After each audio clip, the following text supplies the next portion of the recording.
Goeiemôre. Dit is Dinsdag 11 November 2025 en ek groet julle oude gewoonte hier vanaf die walle van die Groot Rivier. Dis die 11de November. Op die 11de November was dit die einde van die oorlog, die Eerste Wêreldoorlog, die Groot Oorlog, soos daarna verwys word, en het bekend geword as Poppiedag. En hierdie Poppiedag verwys na hierdie rooi poppies wat op die vlaktes van Vlaandere gegroei het. En hierdie poppies het aanhou groei en ten spyte van hierdie geweldige ewige oorlog wat in Europa geheers het. Die Eerste Wêreldoorlog 1914 tot 1918, na Suid-Afrikaners ook hulle bloed gestort het, in plekke soos Delwelbos, waar daar van die oerwoud net stompe oorgebly het, duisende lewens verloor het, en daar was natuurlik ander veldslae ook. Maar op die 11de minuut van die 11de uur van die 11de dag van die 11de maand het die groot kanonne stil geraak. Vrede het aangebreek in Europa na een van die mees verwoestende oorloë wat tot op daardie tydperk erken en ervaar was. En gewoonlik op die Sondag naaste aan die 11de, soos byvoorbeeld verlede Sondag, die 9de, is gewoonlik die tyd wanneer die veterane by mekaar kom en waar hulle hierdie vredespoging herdenk en dat hulle veldtogte reg oor die wêreld erkenning gee aan gestorwe makkers. En dit het gebly groei en word veral deur die Mosklubs gehanteer en die veteraangroeperings van die ou SA Weermag. En elke jaar kom die manne by mekaar, onthou hulle die wat gesneuwel het, die wat alles gegee het vir 'n beter Suid-Afrika. Wat alles opgeoffer het, wat nooit in jou oë sal oud word nie, maar wat jy altyd sal onthou as hierdie 19, 20, 21-jarige jong soldaat wat sy lewe gegee het op ons grensoorlog. En dit hou so nou verband met ons geskiedenis, en dan sien 'n mens dat Poppiedag word al minder en minder ondersteun. Die hoeveelhede, die getalle wat gaan, neem af. Elke jaar is daar minder van die bekende gesigte by hierdie byeenkomste, soos wat mense deur die loop van die jaar oorlede is. En tog ken die grootste deel van ons volk, ons mense, nie die geskiedenis van Poppiedag nie.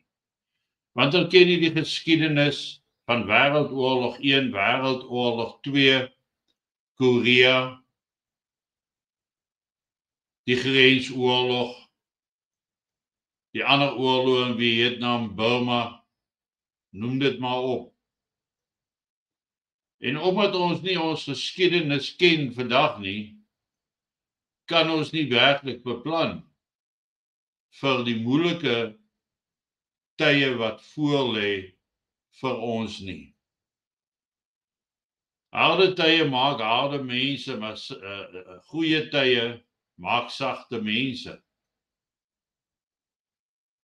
En as ons nie gaan terugkeer tot by hierdie historiese wortels van ons, wat diep in die geskiedenis van die wêreld ingegrawe is en was nie, gaan ons nie verstaan dat daar altyd groot opofferinge gemaak sal moet word om relevant te wees in die toekoms.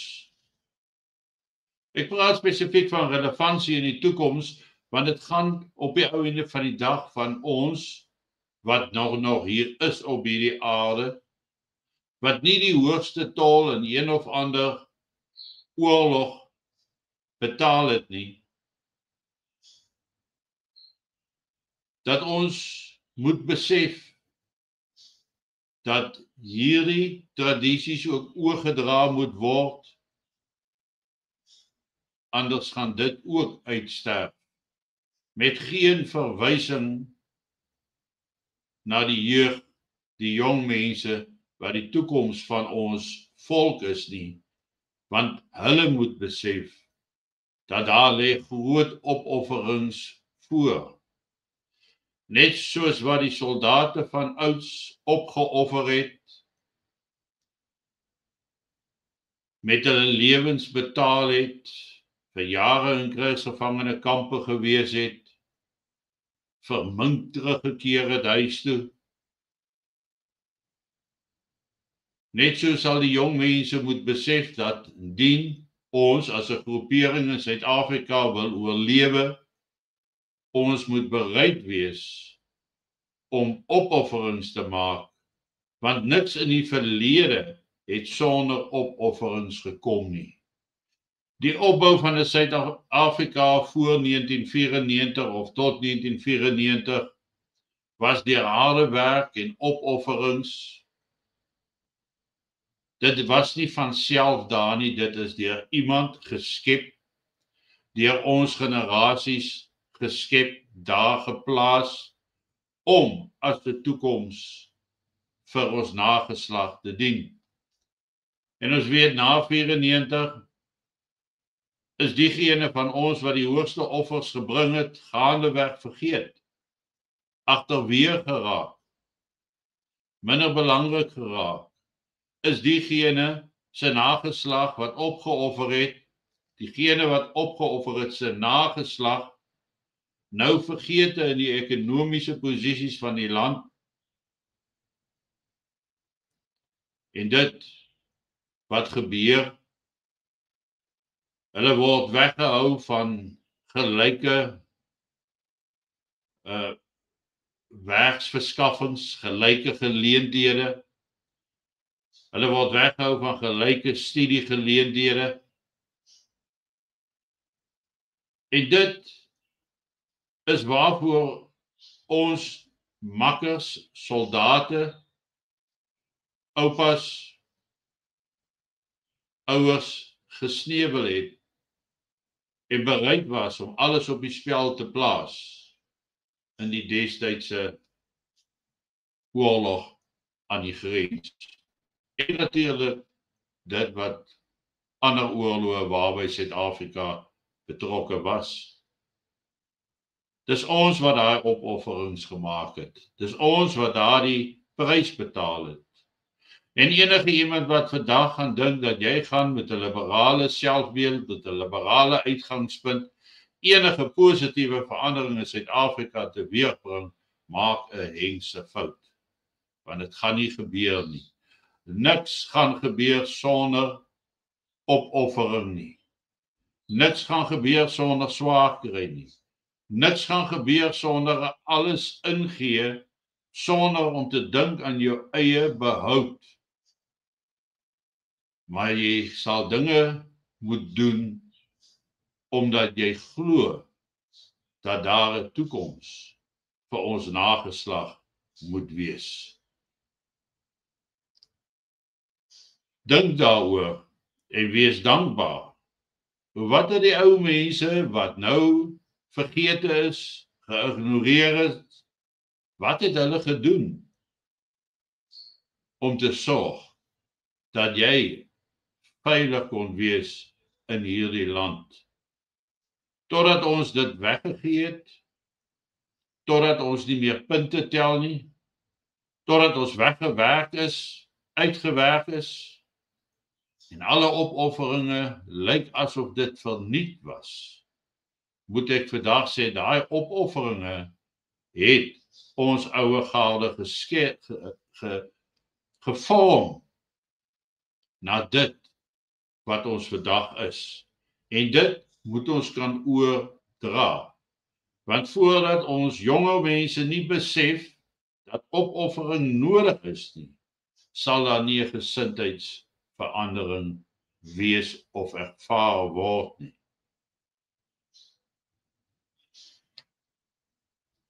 Paul Prinsloo, wat Vrydag skielik oorlede is, dit was vandag die 11de November, ook sy verjaarsdag. En hy sou 56 geraak het vandag. En daarom, omdat ons 'n tradisie het, gaan ek nie vanaand die uitsending doen, die uitsending vir die superkletsers nie. Ek sal dit volgende week inwerk, maar vanaand gaan daar dan nie 'n superklets uitsending wees nie. 'n Mooi en 'n lekker dag vir julle almal. En maak jou kondensmelk koffie lekker soet. Onthou die opofferinge van gister moet die toekoms van vandag bepaal, en die opofferings van vandag gaan die toekoms van môre bepaal. Mooi loop, lekker dag en wees geseënd.